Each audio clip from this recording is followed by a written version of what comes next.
everyone, and welcome to a very, very sunny St. Louis. So a lot of our work today has been, or this week has been very, let's say, exploratory. Trying to figure certain things out, figure out how things work, and the big thing this week was the Mansard. So we rented this guy right here, nice 65-foot crane, or jib, or condor, or whatever you want to call it, boom, and we got up there.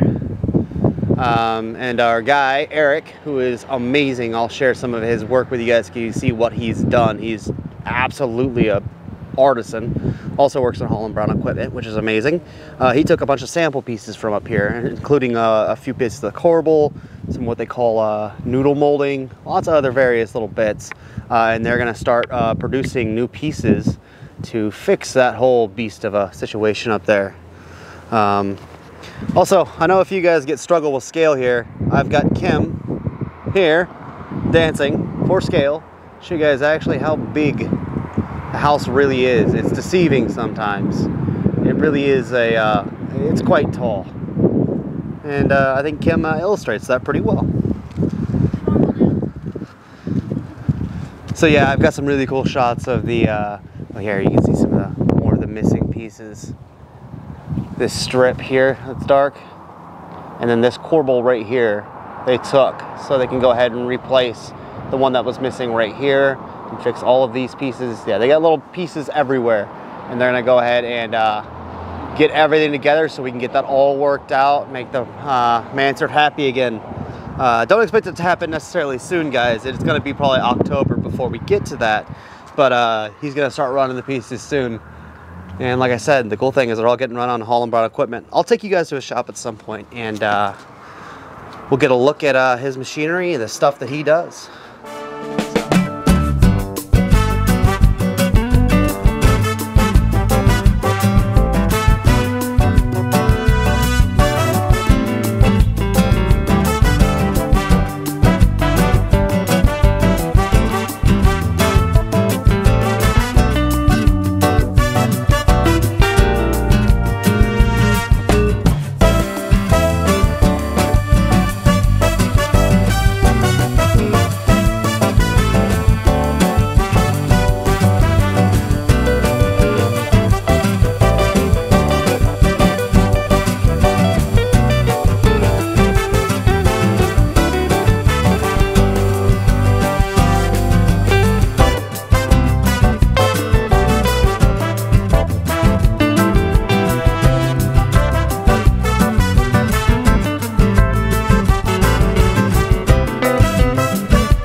One of the things that happens this week, guys, is I actually hired a demo crew for the weekend to clear out all of the plaster in the ceiling on the basement. I'm not going to leave any plaster down there. I don't actually know why they plastered the ceiling down there to begin with, but for guys to get in there, run my HVAC, run the electric, run all that stuff, I had to get it all cleared out, and it made a huge difference down there. So let me take you down there. As you can see, not only is everything cleared out from down here, don't worry about that little puddle. That is from the boiler having or the valves and some of the lines having some leaks for the boiler system. Luckily, I don't need it right now because it's nice and warm here in St. Louis. And yep, this was all plaster, guys.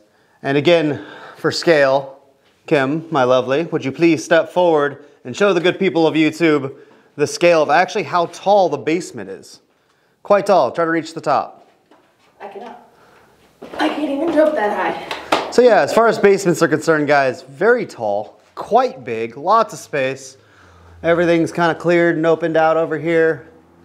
And we can see the beams, the floors, you know, helpful for troubleshooting a lot of things. Having the sight, if you will. Even to the creepy areas. Ooh, creepy. Creepy. So yeah, you guys can see. Nice, open, amazing. I'm happy with it. And see, look, we got some bonus windows that came with the house. More of the treasures, I guess. But those are still here. We made sure those didn't go anywhere. But into the vet's office, again in here. I mean, I have to always focus on the floor first. But same thing in here. Ceiling is completely ripped out. As you guys can see, that's the dining room above up there. And yeah, I mean, everything's in good shape, like it is in basically most of the rest of the house. Little bits of rot here and there, but for the most part, this place is still really intact, really dry. I mean, there's very even like liquid marks around here. It's pretty good.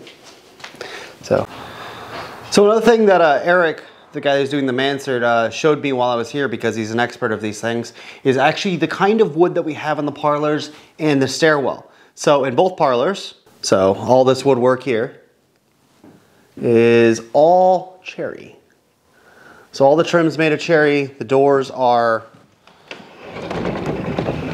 at least, you know, not the core. The core is probably not cherry, but all the exterior is cherry.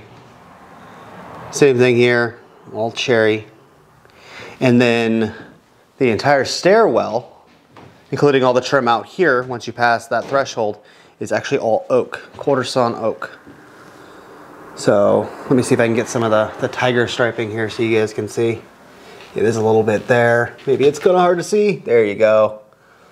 And so this is all like that, including this door, which I don't think I've really shut off very much, but this is actually at the end of our hall. Yeah, that's a really good tiger striping there. You see that's a lot of the trim is like that as well, which, I mean, yeah, isn't that gorgeous, guys? Huge fan of that. And now I guess let me go ahead and take you guys upstairs and show you the work we have done this week. Which again, most of this is kind of a figure things out week. Also, I did hang out with a little bit with my family this week because it is my birthday next weekend. So, you know, you got to go see family sometimes, guys. So, you know, not every week can be a hustle, hustle, hustle week.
So guys, here in the library, and I'll show you what we've kind of done, but before I do that, I want to show you guys one of the hang-ups we've had this week as I talked to a plaster guy this week.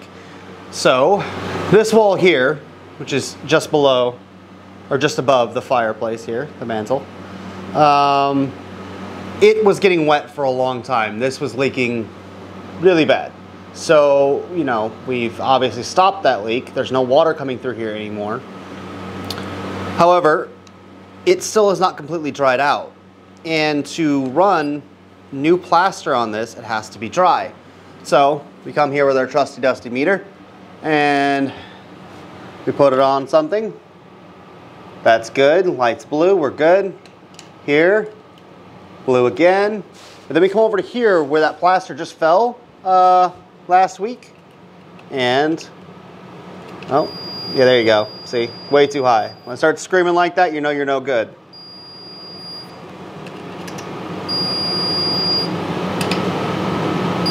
So you guys get the point. Anything that basically is still in this plaster, which means this has to come down, because if I take the guy and put it on here, it's gonna scream too. There's too much moisture in that, and if I put plaster back on there, it would fail extremely quickly. The bathroom's dry, so I might try to do the bathroom brick wall here soon. But that means I have to pause a little bit on this until I can get it properly dried out. For any of you guys who know, a St. Louis spring is not the driest season of the seasons. It's the wettest time of year here in St. Louis. So we're gonna have to figure that out. Yeah, for you guys who are familiar with Tornado Alley, that is something we do contend with here in St. Louis. Although, you know, getting hit by one is extremely rare. This isn't quite Oklahoma. But to get this dry, what I've been doing, obviously the new windows will help because no moisture from the outside. But I've also got this guy. It's a dehumidifier with a pump, so I don't have to empty it out. I've run the little wire, or the little hose outside, and I'm hoping that it's going to take all the moisture out of here, dry this place out so it could be bone dry, so when we go to do the plaster, everything will stick nicely. It'll adhere to the brick. But it's going to take a while, guys, before I can get to getting that wall there done and some of the other little bits around here that need it. Also this week, guys, I was here and my camera did die on me, but I've got most of this door stripped. I would have gotten the rest of it, that little bit down at the bottom. However, I am now out of Cooper's, my stripper, and I'll be getting some at some point this week. So for those of you who are sick of watching paint dye, it'll be about another week before you guys get a bunch of time lapses like that. We'll be, you know, tightening up other loose ends. So one thing we did do, or I did do this week, was start playing around with the idea of polishing some of the brass handles and stuff for our hardwares for our door. And I know this is going to be a very controversial thing because patina, patina, patina, patina. I understand. But this is a restoration, not arrested decay. I don't, you know, Mrs. Brown, when she built this house, would have wanted her doorknobs to be polished and beautiful and perfect. So that's how I'm doing this. But let me show you guys what they turned out like, because I'm really happy with how they turned out. So, as you can see, Kim has one of the doorknobs we've done nothing to. And while I do like the coloration and the patina on it, I think it is really pretty.